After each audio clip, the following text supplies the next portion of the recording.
अस्सलामु अलैकुम वरहमतुल्लाह वबरकातुहू। बुज़ुर्गान मोहतरम, आज मैं 3 ऐसे अशख़ास आपके सामने ज़िक्र करूँगा कि जिनके बारे में रसूल पाक सल्लल्लाहु अलैहि वसल्लम ने ये बशारत दी है कि उनकी दुआएं कभी रद्द नहीं की जाती।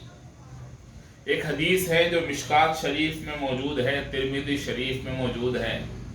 हज़रत अबू हुरैरा रज़ी अल्लाह तआला अन्हु फरमाते हैं कि रसूल पाक सल्लल्लाहु अलैहि वसल्लम ने इरशाद फरमाया कि 3 दुआएं कबूल की जाती हैं, इन दुआओं की मकबूलियत में कोई शक नहीं, यानी लाजिमी तौर पर ये दुआएं कबूल की जाती हैं। पहली है बाप की दुआ, ये दुआ अपनी औलाद के लिए कबूल होती है। दूसरी है मुसाफिर की दुआ, ये भी कबूल होती है।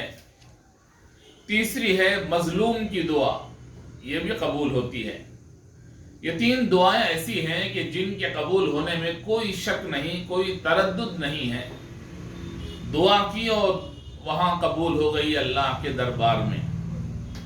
पहली चीज हुजूर अकरम सल्लल्लाहु अलैहि वसल्लम ने फरमाया बाप की दुआ है। अल्लाह के नबी अलैहिस्सलाम ने एक और हदीस में फरमाया कि रिज़ा रब्बी फी रिज़ल वालिदी व सुख्तुर रब्बी फी सुख्तिल वालिदी, कि अल्लाह की रज़ा बाप की रज़ा में है, अल्लाह की नाराज़गी बाप की नाराज़गी में है। इसका मतलब है कि बाप अगर खुश है तो अल्लाह भी राज़ी है, बाप अगर नाराज़ है तो अल्लाह भी नाराज़ है। इसीलिए अल्लाह के नबी अलैहिस्सलाम ने बाप को यह एजाज़ दिया, ये मकाम दिया कि उसकी दुआ अल्लाह के दरबार में कबूल होने में कोई तरद्दुद नहीं है, कोई शक नहीं है। इसका मतलब ये है कि बाप मुस्तजाबुद दाअवात है, जिनकी दुआएं कबूल होती हैं उन्हें मुस्तजाबुद दाअवात कहा जाता है। तो जिन लोगों के सर पर उनके बाप का साया है वो खुश नसीब हैं, इसलिए कि उनके पास मुस्तजाबुद दाअवात उन्हीं के घर में है। कहीं और जाने की, दुआओं की दरख्वास्त करने से बेहतर है कि अपने घर में बाप की दुआएं लें। मुझे खुशी है कि मैं अपने वालिद मोहतरम रहमतुल्लाह अलैह की दुआ मैंने ली है।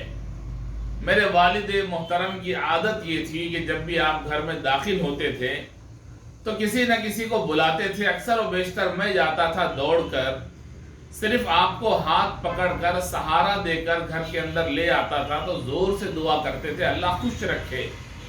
ये है बाप की दुआ कि जो औलाद को लेनी चाहिए, इसलिए कि वो मुस्तजाबुद दाअवात है रसूल पाक सल्लल्लाहु अलैहि वसल्लम की हदीस मुबारका की रोशनी में।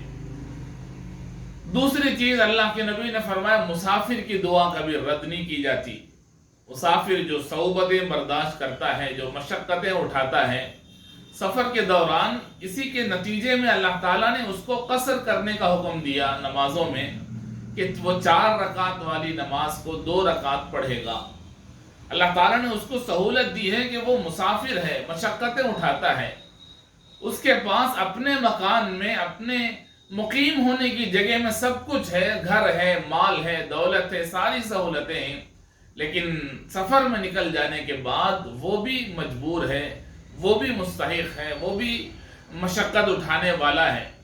इसलिए अल्लाह के नबी अलैहिस्सलाम ने फरमाया कि मुसाफिर जब निकलता है तो उससे दुआओं की दरख्वास्त करो, वो भी मुस्तजाबुद दाअवात है।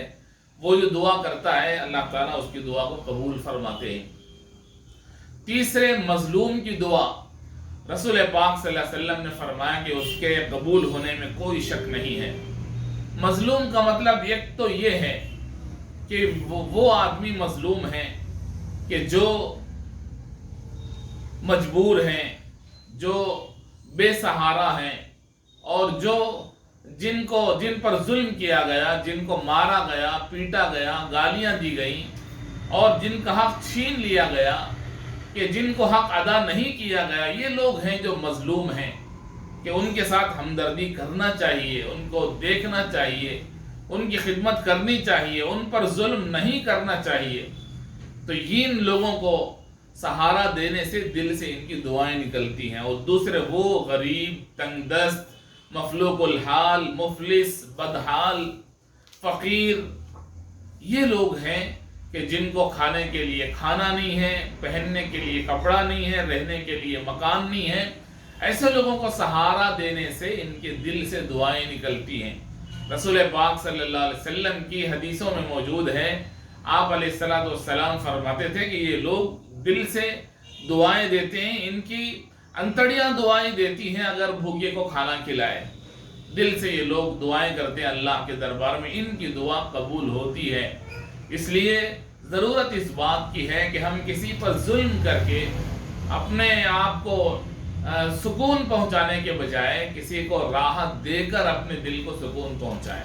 تو یہ 3 قسم کے لوگ تھے، ایک باپ کی دعا اور مسافر کی دعا، مظلوم کی دعا اپنے ذہن میں رکھیں، اپنے دوستوں کو بتائیں کس طرح اللہ تعالیٰ نے ان کی دعا کو قبول کرنے کا اعلان فرمایا۔ رسول پاک صلی اللہ علیہ وسلم نے بہت بڑی بشارت سنائی۔ اللہ تعالیٰ ہمیں ان باتوں پر، مجھے بھی آپ کو بھی عمل کی توفیق عطا فرمائے۔ السلام علیکم ورحمۃ اللہ وبرکاتہ۔